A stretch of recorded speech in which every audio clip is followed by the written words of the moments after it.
Hello everyone, and today I'm going to be making food for my Egyptian spiny mice. Now normally they are on a dry diet, but once or twice a week they will get fresh fruit, veggies, and live insects to add enrichment to their diet.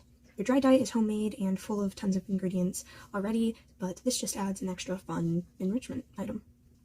Now, since I've never actually talked about the Egyptian spiny mice on the channel, I thought I'd just give a quick rundown on how I got them. So pretty much, I pretty much just always am looking on Craigslist, in my area to see if there are any, hermit crabs that need homes or, good deals on supplies or tanks. And I found somebody saying they had free Egyptian spiny mice. Now, I had never heard of Egyptian spiny mice, and at that time, I never thought I'd end up getting them.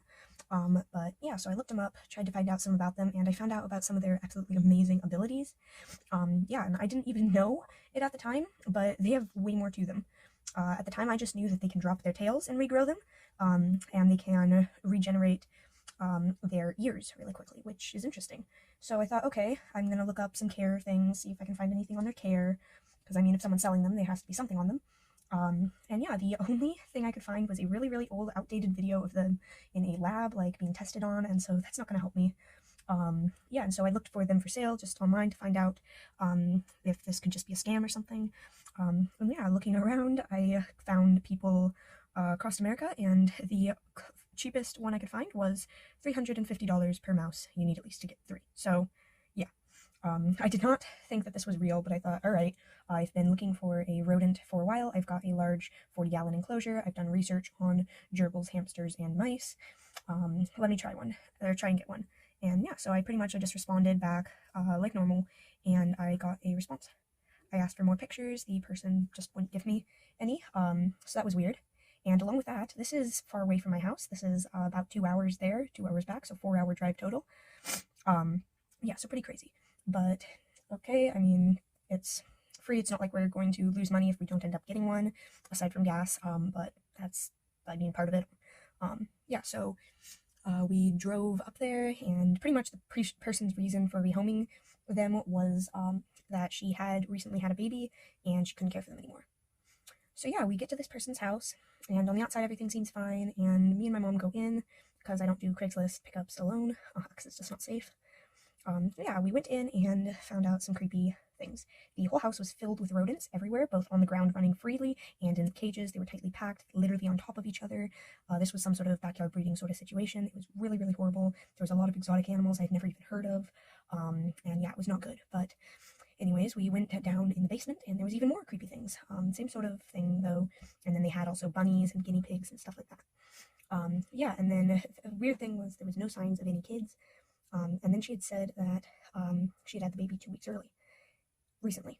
So yeah, she was lying about that. I'm not sure the reason of rehoming to this day, but yeah, pretty much we ended up getting them, and that's how I ended up with them. They had mites, and they had bitten off their tails because they were starving. But yeah, of any of the animals, their care was definitely the hardest to find out about, but now that I have them, they're not the hardest. A lot like gerbils.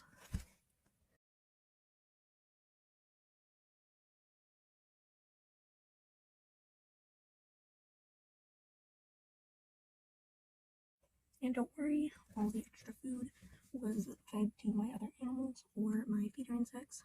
And yeah, gave some to the hermit crabs, some to the shrimp, snails, mealworms, all that. But yeah, in the end, am I glad that I got them? Yes. Did I have to do a lot of rehabilitation? Yes. And I'm actually still working on just simply like handling them. I've gotten bitten way more times than I'd like, but at the same time, that's mostly my fault.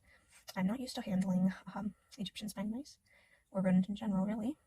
So yeah, I'm working on that, and yeah, I treated them for mites, and they were on a mite spray for a while, but they are now luckily mite-free. They live in a large 40-gallon enclosure with tons of natural materials, chew toys, climbing opportunities, and a area to burrow. They also have a burrow starter, which is pretty much like a hamster tube that I put on the underground to start off their burrow. That is because in the wilds, they actually don't eat, or they don't make burrows that on their own. They take over burrows that other animals have already used and abandoned. But yeah, their names are Twig and Stick. They are 2 females, and they're super, super sweet. And here's the mix I was talking about earlier, which is their dry mix.